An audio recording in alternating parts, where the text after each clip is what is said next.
Je n'arrive pas à m'aimer, 6 clés pour changer cela. Bonjour à toutes et à tous, je suis Mylène Muller, la créatrice de cette chaîne YouTube. J'ai conçu une méthode de coaching qui s'appelle le coaching de l'alignement projet qui aide les personnes que j'accompagne à créer la vie qui leur ressemble, à reprendre contact d'abord avec elles-mêmes. Si vous n'êtes pas encore abonné à cette chaîne YouTube et que mes vidéos vous plaisent, je vous invite vraiment à le faire maintenant. Et puis, rentrons tout de suite dans le vif du sujet. Cette question qui est difficile et pour autant qui est bien réelle, et moi c'est une demande que j'ai régulièrement, à savoir que faire si je n'arrive pas à m'aimer. Alors, bien sûr, une chose qui est très importante, c'est de prendre conscience de l'impact que ça a, ce non-amour de soi, sur tout le reste. C'est-à-dire que c'est vraiment quelque chose qui est comme un voile en fait posé sur tout le reste, et donc tous les domaines de notre vie forcément s'en ressentent. Les relations avec les autres deviennent teintées d'attentes, de besoins en fait, d'un vide à combler et à nourrir. Également nos actions, nos projets, ça devient très difficile. Il y a comme des poids accrochés à chaque action parce qu'on ne se soutient pas, on ne s'encourage pas. Et donc c'est plus difficile d'aller de l'avant, d'aller au bout et d'accomplir ce qui nous tient à cœur. On manque de confiance en nous évidemment, on a du mal à dégager ce qui est vraiment important pour nous ou pas, parce qu'en fait on ne s'accorde pas la confiance nécessaire pour le faire et on n'est pas convaincu au fond de soi qu'on mérite le meilleur. Et puis au-delà d'être convaincu et d'avoir donc des pensées positives, j'ai tourné il y a quelque temps une autre vidéo consacrée vraiment à cela, comment arrêter d'être dur avec soi. Mais il y a vraiment cette idée d'aller nourrir en fait, remplir ce réservoir d'amour qui est vide en fait quand on ne s'aime pas, quand on n'arrive pas à s'aimer et qui encore une fois se répercute vraiment dans tous les domaines de notre vie.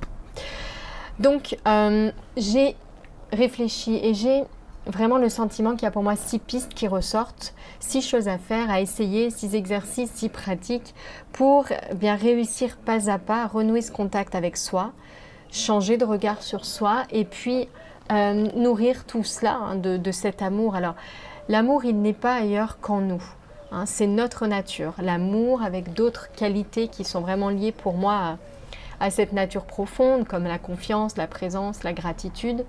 L'amour vraiment en fait partie. Et cet amour qui est lié à notre nature, il est sans condition et sans limite. Donc cet amour existe. Et la question, la seule chose qu'on va avoir faire ici, ça va être d'aller se reconnecter à cet amour-là qui existe et ensuite s'inclure en fait dans ce champ d'amour.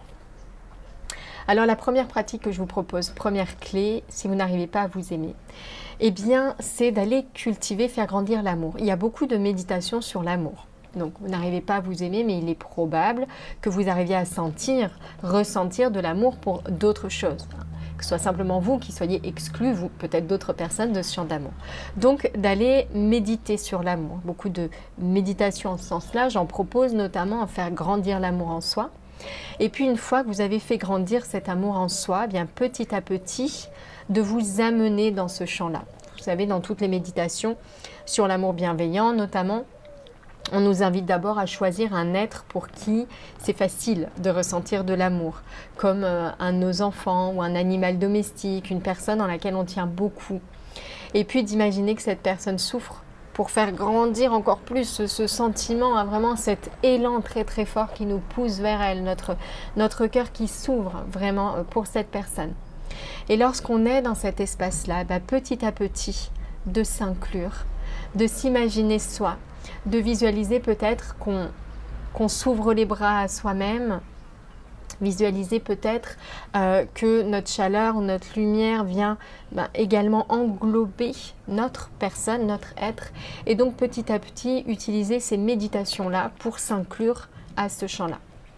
La deuxième chose qui me semble importante, en tout cas qui m'est venue, c'est l'idée c'est totalement différent, je vais sauter d'une idée à l'autre, mais je pense que c'est important qu'il y en ait aussi pour toutes les formes de non-amour et toutes les personnalités aussi. Donc la deuxième chose, c'est de lister les 5 plus belles choses que vous avez accomplies dans votre vie. Listez les 5 plus belles choses que vous avez accomplies dans votre vie, les 5 choses peut-être dont vous êtes les plus fiers. De les écrire ces choses-là et puis de vraiment ressentir et laisser monter en vous cette gratitude, cette reconnaissance. Oui, je suis fière d'avoir fait ça. Oui, je me dis merci parce que j'ai fait ça. C'était quelque chose de très important. J'ai réussi à le faire, j'en suis fière, je l'ai accompli. En tout cas, ça fait vraiment partie de ces plus belles choses qui restent lorsque je regarde mon parcours jusqu'ici. Et donc, vous voyez, l'idée ici est un petit peu différente. On va simplement aller mettre l'accent, en fait, sur nos qualités, sur le fait que certes, on est une personne imparfaite, et que c'est peut-être pour ça qu'on n'arrive pas à s'aimer, parce qu'on met trop l'accent sur ce qu'on n'arrive pas à faire, ce qu'on n'est pas et qu'on aimerait être, sur ce qui manque.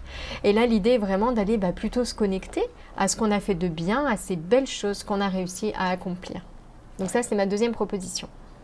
La troisième chose, et là je rechange vraiment encore une fois d'idées, de pistes, c'est d'aller, je trouve, se connecter à l'enfant en nous. Soit notre enfant intérieur, et vraiment d'aller le visualiser avec ses blessures, avec ses souffrances, avec ce sentiment d'injustice aussi, qui lui pèse, vraiment, cette impression de ne pas être aimable, de ne pas mériter l'amour, de ne pas mériter le meilleur. Ça peut être aussi d'aller se connecter à l'enfant qu'on était, qu'on a été, et puis visualiser cet enfant qui souffre de ne pas être aimé, comme toute personne, il a ce besoin aussi de voir son réservoir rempli. Et donc plutôt que de vous visualiser vous aujourd'hui, parce que vous associez peut-être ça à quelque chose de négatif, de difficile, mais c'est d'aller plutôt visualiser l'enfant qui est là en soi. Donc soit l'enfant intérieur, soit l'enfant qu'on a été. Et de voir un petit peu ce non-amour, cette blessure qui est là. Vous voyez qu'on retrouve un petit peu l'idée de cette première clé, où on va faire grandir l'amour en allant se connecter à quelqu'un d'aimable, et de l'imaginer en souffrance. Ce quelqu'un d'aimable, c'est nous ici, en prenant cette image de l'enfant. Donc ça, c'est ma troisième clé.